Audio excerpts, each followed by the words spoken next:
In other news this morning, storm-weary parts of the South are dealing with even more downpours and heavy flooding. Al, what's going on? We do not have good news for our friends in Texas. Right now, there have been really torrential downpours around Corpus Christi. Let's look at some of the video that's come in just the last few minutes, and you can see streets turned into rivers. There's a lot of stalled cars. They've got rescues going on, people being rescued from their homes, school closures, street closures. It's a real mess there, and it's going to continue. We'll take a look right now. Some areas have picked up 8 to 10 inches of rain around the Corpus Christi area. We've got flash flood watches from southern Texas all the way to Houston.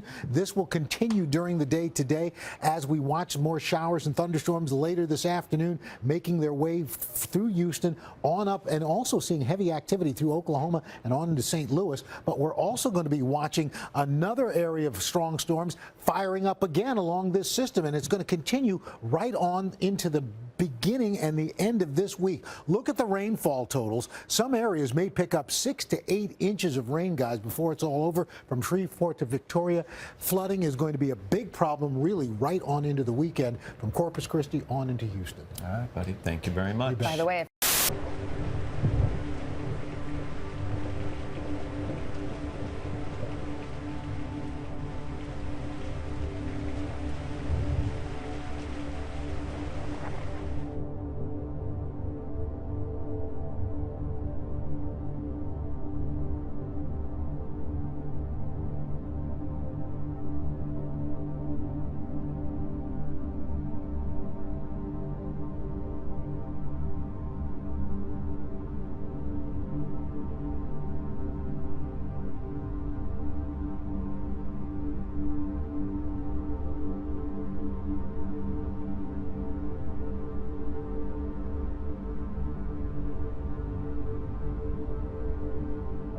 The hot water in the kettle gives off water vapor to the air by rapid evaporation, just as rivers, lakes, and ponds give off water vapor to the air by slow evaporation. As the hot water-filled air hits the colder air near the ice tray, the water vapor turns into clouds of tiny water droplets floating in the air, condensation. When the air is quite cold and cannot hold any more water droplets, they collect together to form larger drops, as on the ice tray. And being too heavy to float in the air, they fall back to the earth as rain.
It's the weather, parts of the south in the crosshairs of severe storms once again as the region is hammered by a new round of powerful storm systems overnight. NBC's Carrie Sanders is in Oklahoma City. Carrie, good morning. Well, good morning, Savannah. It was yet another sleepless night for residents who live in this area. Violent winds just north of here in Oklahoma City registered 69 miles an hour. And in the small communities of both Felt and Durham, Oklahoma, 2 suspected tornadoes touched down. The damage assessments from those tornadoes is yet to be fully calculated. This morning, residents in Texas and Oklahoma are waking up knee-deep in water after a severe weather system walloped parts of the southern plain states. In Oklahoma, thunderstorms spawned several tornadoes reported in the Oklahoma Panhandle. In parts of Texas, forecasters say more than 11 inches of rain fell in a 24-hour period in the Corpus Christi area. The Oso Creek cresting over 24 feet, more than 4 feet above the flood stage. Police blocked off several major roads, but despite repeated warnings, some stubborn drivers tried making their way through, only to get swallowed up by rivers of water in the streets. The flooding does not end. In Houston, after a days-long deluge of rain, residents stranded in their homes posted videos on social media. No, I'm not on the bank of a river. I'm on the curb of my street. Biting hail and violent winds gusting up to 70 miles per hour pounded residents in Spearman, Texas. While back in Oklahoma, heavy winds and rain kept many hunkered down in their homes as the region braces for yet another cluster of storms today. It's been an especially violent hail season so far this year. Insurance companies estimate they've paid out more than $1 billion in claims, mostly damage to roofs and cars. And yes, forecasters are expecting more hail later today in this part of the country. Matt, Savannah? All right, Carrie Sanders, thank you. We were just talking, the people in that area have dealt with an awful lot in the last year or so. And they're going to deal with more this week. As we show you, we're looking at more strong storms firing up along the Texas-Oklahoma border, and that's going to continue today. In fact, we've got 16 million people at risk for strong storms today, especially in the late afternoon into the evening hours. Large hail, 2 inches in diameter, damaging winds. Storm system after storm system just moving across. The flood threat's going to increase over the next several days, and tomorrow we still have a risk for severe storms. Heavy rain continuing for the hill country of Texas. Take a look at what they've been dealing with. For example, Houston, in the last 12 months, almost 75 inches of rain. That's 24 inches more than they should see. And since March 1st, Dallas 9 inches, almost 20 in Houston, 15 in Corpus Christi. You can see anywhere from 5 to 10 inches above normal. And by the next 3 days, they're going to pick up another 3 to 5 inches. So flooding is going to be a big problem besides the severe weather threat over the next several days. So we won't be complaining about some chilly temperatures here in the Northeast anymore, Al. Al, thank you very much.